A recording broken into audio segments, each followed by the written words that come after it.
안녕하세요. 자, 오늘은 이제 벤처 창업 전략, 벤처라고 하는 의미들을 좀 빼신다면은 창업 전략 이렇게 좀 보시면은 되겠습니다. 그래서 벤처 창업 전략들을 좀 볼 거예요. 우선 이제 우리가 이제 전략이다라고 하면은 이제 기본적인 어떤 이제 하나 이제 기업도 이제 조직체라고 이제 보는 거거든요. 그래서 이제 조직체 이제 기본적인 장기적인 목표를 정하는 거예요. 그래서 목표를 달성하기 위해서 필요한 어떤 행동 방식들을 채택을 하고 소요되는 자원들을 어떻게 이제 배분하는가, 이것이 바로 이제 전략입니다. 자, 그래서 이제 전략이라고 하는 것은 기업의 목표 수립과 그 목표를 달성하기 위해서 여러 가지 계획이나 정책들이 포함되어 있어요.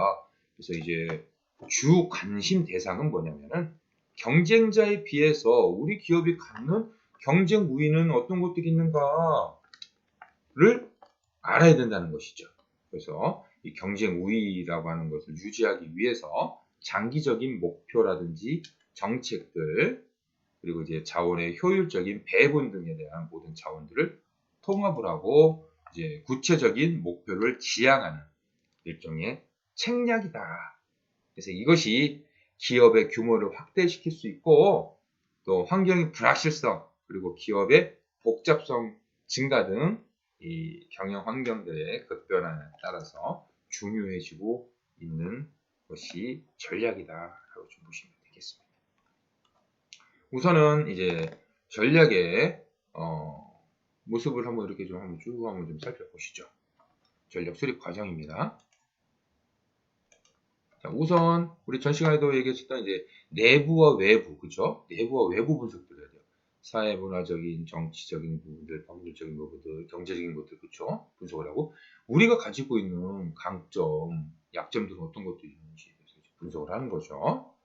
자, 그래서 우리 이제 전략이 왜 중요하냐면은 첫 번째로 이제 우리 이제 전 시간에 했었던 의사결정 패턴이라고 하는 부분들이에요.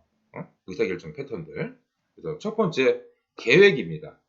그래서 기업이 처하는 이제 특정 상황에 대응하기 위해 의도적으로 행동 방향들을 이제 얘기하는데 기업의 비전과 목표 설정, 이를 달성하기 위한 행위의 기준이 되어지고 두 번째로 정책이 되어지는 거예요. 그래서 경쟁자의 의표를 찌르는 일종의 책략이죠. 그래서 경영활동의 세부적인 활동으로 마케팅 전략, 기술 개발, 제품 출시 전략 등 자금 전략 등이 두 번째 전략으로 역할을 하고 세 번째는 행위 유형, 패턴이에요. 패턴. 그래서 사전 의도에 상관없이 일관되게 나타나는 행위 결과의 흐름이다라는 얘기예요. 그래서 장기적으로 보면은 우리 이제 하나의 기업의 문화로 발전을 하는 것이 바로 이런 행위 패턴이에요. 그래서 타 기업과 차별화된 것은 무엇인가? 네 번째, 위치 선정, 포지션. 외부 환경 속에서 우리 기업이 어디에 속할 것인지 그 위치를 결정해야 돼요. 이것은 우리 기업의 생존과 직결되어져 있다. 마지막 다섯 번째로는 관점입니다. 기업 내부 조직을 적절하게 어디에 어떻게 위치시켜서 그것을 수단으로서 매개 역할을 잘 할 수 있는지에 대해서 살펴봐야 됩니다. 이것이 바로 전략을 이제 가장 중요한 역할이라는 얘기인 거예요. 자, 그래서 이러한 전략 수립 과정들을 거치게 되어집니다. 그래서 기업의 존재 이유는 이제 이러한 이제 우리가 이제 뭐 미션을 확립한 후에 전략적이고 재무적 목표를 수립을 하게 되어져요. 그래서 기업의 외부 환경이 처해 있는 이제 기회와 위협, 그리고 우리 기업의 내부 능력에 있는 강점과 약점. 그래서 이제 다른 말로 보면 스왑 분석이라고 합니다. 그래서 경영 목표와 실행 전략은 외부 환경과 내부 자원 분석을 바탕으로 해 가지고 전략의 방향을 결정을 합니다. 이에 각각의 기능별로 활동 계획을 세워요. 그래서 연구 개발, 마케팅, 생산, 인사, 재무 관리. 이게 이제 뭐 경영학에서 얘기하는 어떤 조직의 가장 기본적인 기능으로 분석을 하는 수준입니다. 자, 그래서 이런 이제 목표를 설정을 하고 상세하고 측정 가능하게 설정을 하게 되어집니다. 그래서 우리가 이제 전략을 수립을 해가지고 어떻게 할 것이냐라는 얘기죠, 이제는. 그래서 환경 분석들, 소비자 욕구, 환경 변화들, 산업 매력들은 어떤가, 핵심 성공 요인들, 경쟁 기업들은 현재 전략은 무엇이고, 미래에는 어떤 전략들을 가지고 나올 것이냐, 그 기업이 가지고 있는 강점과 약점은 무엇인가, 그리고 산업의 인식, 그래서 우리가 이제 인식을 어떻게 하고 있는가. 자, 이런 이제 수립된 전략들은 선택한 전략과 일치하도록 이제 조직적으로 정책과 행동이 실현될 때 이런 이제 전략적인 목표가 달성될 수 있습니다. 자, 그래서 우리 이제 내부적으로도 이제 가지고 왔죠. 내부 자원들, 핵심 영역들, 우리 조직의 구조, 능력, 조직 문화들. 자, 그래서 이 기회와 위협과 강점과 약점을 통해 가지고 전략적으로 이제 수행을 하게 되어지는 이러한 프로세스들을 하게 되어진다. 여러분들 이 정도는 이제 하나 이제 이 프로세스 정도는 좀 기억을 좀 이제 꼭 이제 눈으로 이제 머릿속에 스캔을 딱 해서 넣으세요. 그래서 외부 분석하고 내부 분석해가지고 우리가 있는 이유가 뭐야? 그리고 어떤 목표를 설정할 거야? 그다음 어떤 전략을 수립을 할 거야? 목표를 달성하기 위해서 전략을 수립해야 되죠. 자, 그럼 저 전략을 어떻게 실행할 거야? 이것을 통해서 우리가 가져온 성과는 무엇이 있을까?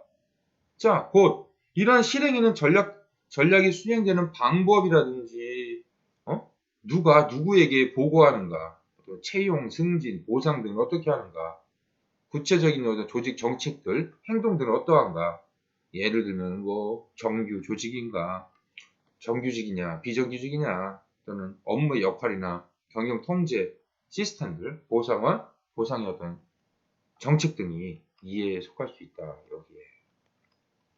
자, 우리 이제 경영 전략의 이제 내부적인 요인, 내외부적인 요인들에 대해서 이제 우리가 이제 한번 좀 살펴보고 있는데요. 그래서 이제 이 전략에 대해서 예전에 이제 그 군사 전략가가 있어요. 푸러시아 군사 전략가인 클라우제비치라고 하는 사람은 예전에 이제 이런 얘기를 했는데, 전략의 핵심은 결정적 순간에 결정적인 자원을 동원하는 일이다라고 얘기를 했어요. 그래서 우리가 이제 자원 기반 이론이라고 하는 것이 있는데요. 여기에서 지속적 경쟁 우위를 위한 자원의 조건으로 가치가 있는 자원, 산업 내 희소성이 있는 자원, 그리고 모방이 불가능한 자원, 조직에 어떻게 활용을 할 것인가 라고 해서 제시를 하고 있어요. 특히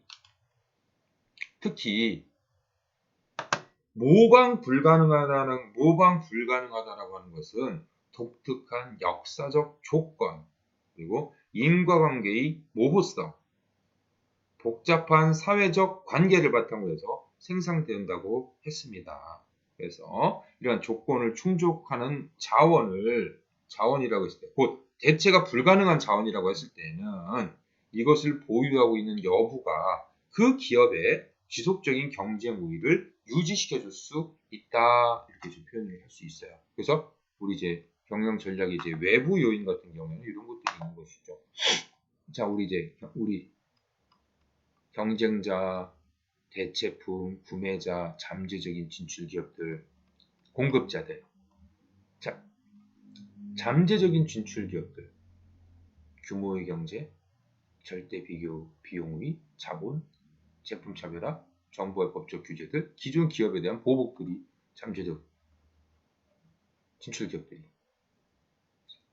그리고 이제 경쟁자, 집중도, 제품 차별화, 초과 생산 능력들, 시장 성장률, 이런 퇴거 장벽들이 역할을 하고. 자, 구매자에게는 어떤 역할들을 하게 됩니까? 가격이죠, 가격. 그래서 원자재 비용을 어떻게 낮출 것이냐. 그래서 단가를 낮춰야 되겠죠. 구매자 이윤율 수준으로. 그리고 제품이라든지 품질의 중요성들.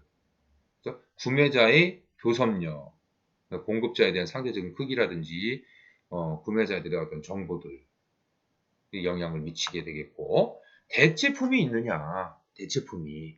그래서 구매자의 어떤 성향이라든지 대체재의 상대적인 가격들은 어떠한가라고 보여지는 것이 되겠죠. 이것을 우리는 또 이제 하나 이제 보완제가 되어지는 것들이 있는가 여부들을 확인을 해야 하는 것이 바로 이러한 이제 경영 전략의 외부 요인을 볼 수가 있습니다. 자, 그렇다면 이제 자원이라고 하는 건데요. 자원은 뭐 인적 자원, 조직 자원, 명성 자원, 뭐 물적 자원, 재무 자원, 기술 자원 등 이런 것들을 이제 구분을 할 수가 있어요. 그래서 이제 뭐 인적 자원 같은 경우에는 경호원들의 교육 훈련 정도라든지 보유 전문 지식, 충성과 헌신, 경험, 판단, 지능, 관계, 통찰력 등 창업자와 창업팀의 지식, 훈련, 비전, 지능 수준들을 조직원들의 이제 관계 자원들이 포함이 되어지는 것이고요. 조직 자원들은 그 기업이 가지고 있는 어떤 구조와 시스템, 한마디로 보고 체계, 공식, 비공식적인 계획, 통제 활동들, 문화들이 포함이 되어지는 것이고요. 구성원들의 어떤 창의성이고 혁신적인 모습들도 포함이 되어집니다. 명성 자원은 이 회사가 가지고 있는 타인들이 이 회사에 대해서 타인들이 인식하는 제품의 차원으로는 뭐 브랜드 충성도, 기업 차원으로는 기업의 전반적인 이미지, 명성 자원의 요소에는 경영 수준, 기업 자산의 활용, 재무 건전성, 투자 가치, 제품과 서비스의 품질, 혁신성, 우수 인력의 개발과 유치, 지역과 환경에 대한 책임 등이 여기에 포함이 되어지는 것이고요. 물적 자원은 설비와 기업에 사용되는 물적 요소들을 좀 포함을 합니다. 그래서 이제 공장이나 설비, 지리적인 입지, 원전에 대한 접근성, 그리고 물적 자원들, 특별한 역사적인 상황들에 의해서 제외하고는 지속적이고 경쟁 우위의 원천이 되기는 어려운 것이 물적 자원이고요. 재무 자원은 금전적인 것들을 좀 뜻하게 되어 있죠. 그래서 금융 공급이 원활한 상황에서는 재무 자원이 경쟁 우위의 원천이 되기는 또 어렵고요. 기술 자원은 뭐 특허권, 저작권, 영업 비밀, 연구 설비, 기술 인력 등 그래서 R&D에 의해서 획득되고 특허, 의장권, 상표 등에 의해서 보호될 수 있는 핵심 자원입니다. 그래서 이것은 기술 자체로 만드는 것이 아니라 인적 자원과 결합을 할 때만 가능하다. 자, 그래서 우리가 이제 지속적으로 경쟁 우위를 이제 위한 자원의 조건들은 아까도 얘기한 것처럼 자원 기반 이론이다라고 좀 소개할 수 있어요. 자, 그래서 이제 우리 좀 전에 얘기했던 이제 자원의 종류들에 대해서 좀 한번 쭉 이제 제가 말씀을 드렸었고, 이제 경영 자원, 경쟁 우위라고 하는 관점에서 한번 좀 살펴보도록 합니다. 자, 그래서 우리 이제 아까도 이제 클라우제비치가 이제 얘기를 한 거죠. 이제 경쟁 우위는 어떤 것들이 있냐. 자, 그래서 원천은 우선은 수익률이에요, 수익률. 자, 경영 자원들이 있었죠, 아까. 자원들이 뭐 있었죠? 뭐 조직 자원, 명성 자원, 물적 자원, 재무 자원, 뭐 기술 자원들, 인적 자원들. 자, 이것들이 이제 자원들이 되어지는 것이죠. 특허권이라든지 이런 것들이 어디로 진입 장려, 시장 점유율은 독점이냐? 그리고 기업 규모는 자금 동원 능력은 어떠한가? 힘입니다. 자, 그래서 공정 기술들 어떠한가? 비용 우위. 그래서 이제 차별화 우위 전략, 상표라는 마케팅 전략들 또는 서비스 능력들은 어떠한가? 자, 이것은 하나 이제 경쟁 우위가 되어지고, 자, 이 부분은 진입 장벽이라든지 이 부분들은 산업 구조에서 유리한 구조가 되어지고요. 이것이 결합이 되었을 때 바로 이제 높은 수익률을 낼 수 있다라고 하는 것이 바로 이제 경쟁 우위의 원천이다라고 보시면 되겠고요. 자, 그래서 수압 분석으로 들어가서 보도록 하겠습니다. 자, 수압 분석은 우리 이제 기업의 전략 수립에 있어서 사용되어지는 분석 도구예요. 그래서 기업의 성공 판단 원천들이 이제 기업 환경에 이제 우호적이냐 아니냐에 의해서 결정된다라고 하는 포토의 일반적인 전략과 포토의 이론이 가지고 있는 비슷한 환경에 있는 기업은 수익성이 같아야 한다는 약점을 보완해 가지고 기업의 수익 원천이 외부가 아닌 내부에 의해 결정된다라는 루멜트와 바니의 자원 기반 이론을 바탕으로 해서 수압 분석이 만들어졌습니다. 자, 그래서 수압 분석은 우리 이제 환경 변화 이제 자신의 잠재력을 통해서 창업 중 방향을 설정하고자 할 때 가장 많이 이제 사용하는 방법 중에 하나입니다. 자, 그래서 기회 요인, 위험 요인, 그리고 다시 이제 자신이 가지고 있는 강점, 약점에 의해 연결시켜 타당한 방법을 찾는 방법을 뜻하게 됩니다. 그래서 기회는 지금 환경의 변화에 있어서 창업할 때 그러니까 어떤 점에서 유리할지를 또 찾아내는 것이 이제 기회라고 하는 것으로 볼 수가 있겠고, 위험 요인은 환경 변화 중에 이제 창업자들에게 불리하게 작용되어진 변수들은 어떤 것들이 있을까 살펴보는 겁니다. 우선은 뭡니까? 외부적 요인들에 대해서 이제 보는 것들이겠죠. 그래서 환경 변화라고 하는 것들은 이런 거였죠. 또 이제 재차 이제 말씀드립니다. 이 환경이라고 하는 부분은 명확하게 여러분들 머릿속에 들어가 있어야 돼요. 명확하게. 그래서 일반적인 환경들, 이제 경제, 기술적인 환경들, 법, 정치, 사회, 문화적인 환경 변화들. 자, 그래서 이렇게 이제 외부 환경 이 리스트를 이제 시트를 이제 여러분들이 한번 이제 만들어 보는 거예요. 그래서 지금 우리가 이제 실제로 여러분들을 만나가지고 제가 이제 질문을 드려가지고 해볼 건데, 이제 여러분들이 이제 하셔야 될 것은 무엇이냐면, 학기 말에 가서 사업 계획서를 작성을 하실 거예요. 사업 계획서까지 우리가 이제 가는 이제 창업에 이 발을 들여놓는 그 앞에까지, 출발선까지 우리가 이제 한번 진행해 볼 생각인데, 지금 뭐 이제 5주 정도까지 여러분들이 이제 계속적으로 이제 해왔던 거, 6주, 오늘 6주 차지만 계속 해왔던 게 뭡니까? 환경 분석이에요. 이제는 여러분들이 여기에서 이제 하셔야 되는 것은 뭐냐? 아이디어를 가지셔야 되는 거예요, 이제. 아이디어. 아이디어는 어떤 아이디어를 갖느냐? 현상에서 우리가 일상생활 하는 데서 불필요한 것들, 또는 문제점들, 또는 그런 부분들을 어떠한 뭐 공정 기술이라든지 사회적인 요건들이라든지 이런 것들이 등등 제거돼야 되는 것들은 어떤 것들인가? 제거됨으로써 내가 새롭게 대체할 수 있는 것들을 내가 만들어낼 수 있는가? 제품이 아니라 또는 서비스를 만들어낼 수 있는가? 라고 하는 창업 아이템을 이제는 여러분들이 갖고 시작을 하셔야 됩니다. 그래서 우리가 수업 시간에 여러분들 만나가지고 일일이 다 이제 여러분들하고 좀 얘기를 해가면서 이 부분들 해야 되지만 우선은 중간고사 이전까지는 이론적인 부분에 좀 치중을 하는 거예요, 여러분들에게. 창업을 하는데 이제 기초적인 지식들을 이제 먼저 기초적인 지식들을 좀 배양을 하고 이제 저와 여러분들이 만날 때 8주차 또는 이제 9주차 에는 여러분들이 아이템을 가지고 오셔야 되는 거예요. 이제. 실제로 수업 시간에 아이템을 가지고 오셔가지고 우리가 요걸 해보는 거예요. 이제 수학 분석이라든지 각종 이제 뭐 제품 수명주기 분석이라든지 제품 시장 믹스 분석이라든지 여러 가지 어떤 이제 기법들을 사용을 해 가면서 내가 생각을 했을 때 이거는 기회고 나에겐 강점이 있어.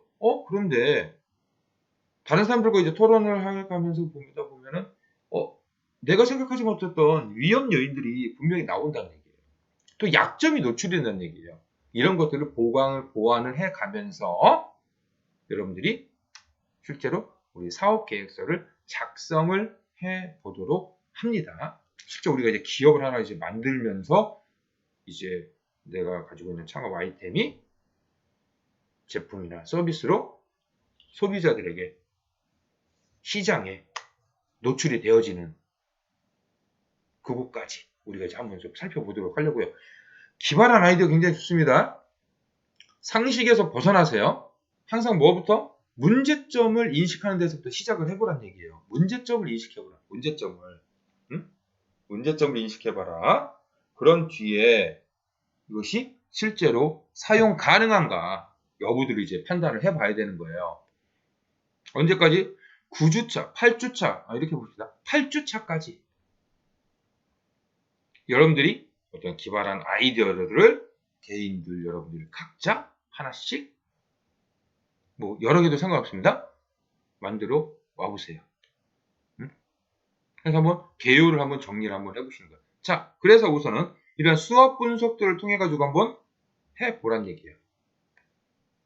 하세요.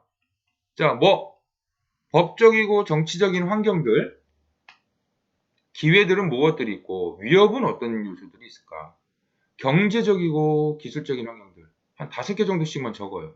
이렇게 사회적이고 문화적인 환경들. 응? 자, 그래서 이렇게 우리 이제 내부 역량에는 이렇게 좀 보는 거죠. 또 여기도 강점 5개, 약점 5개. 그래서 이제 창업을 하기 위해서는 어떠한 것이 필요한가? 우선 이제 판단은 주관적인 것에서 벗어나서 합리적인 것에서 객관적으로 이제 판단을 하셔야 돼요. 응? 강점이나 약점 파악은 창업에 이제 굉장히 이제 전력적으로 활용을 해야 됩니다. 자, 그래서 우리 이제 외부 환경 요인에서 이제 기회, 기회라고 하는 부분은 이제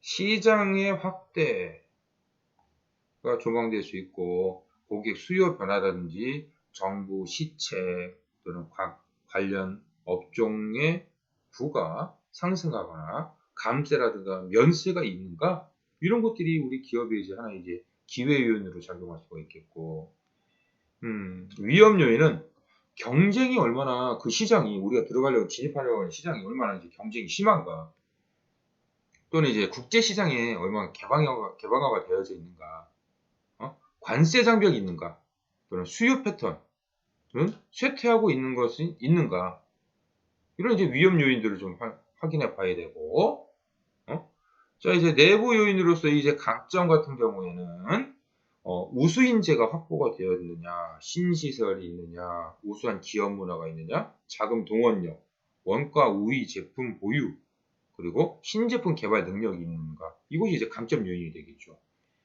하나 또 이제 약점 요인으로 뽑히는 것은 이제 인재가 부족하다, 또는 시설이 노후화되어 있다라든지, 시장 인지도가 부족하다든지, 유동 자금이 부족하거나, 핵심 기술이 부재, 또는 장기 전략들이 부재일 때 약점의 요인들로 뽑힐 수가 있어요. 자, 그래서 자 S와 O 우리 이제 기본적으로 이제 내부적으로 강점이 있고 기회가 있다라면 SO 전략으로 1순위로 이 기회를 살리고 강점을 활용하는 전략으로 이제 갑니다. 그렇지 못하다면은 강점은 있는데 위협이 있어요. 그런데 강점을 살리고 위험을 최대한 축소시키는 위험 회피 전략으로 2순위 전략으로 ST 전략으로 가는 거고요. 자, 그리고 여기 이제 3순위로는 약점이 있으나 기회가 있다는 얘기예요. 기회. 그래서 기회를 살릴 때 약점을 최대한 감안해서 성공화 전략으로 가는 거예요. 그리고 이제 위험 요인으로 4순위 위협과 동시에 약점이 있다라는 요거는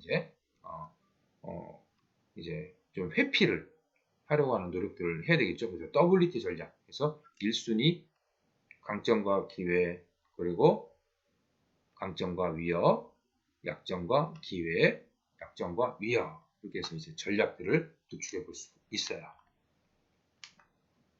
자, 그래서 우선 여러분들이 이제 요것을 한번 이제 하셔야 돼. 이제 수학 분석을. 그러니까는 아이디어를 만들어 보고 환경 분석을 여러분들이 해보셔야 된다. 환경 분석을 해보시고 환경 분석에서 나온 이 요소들을 가지고 수학 분석들을 하셔야 된다는 얘기예요.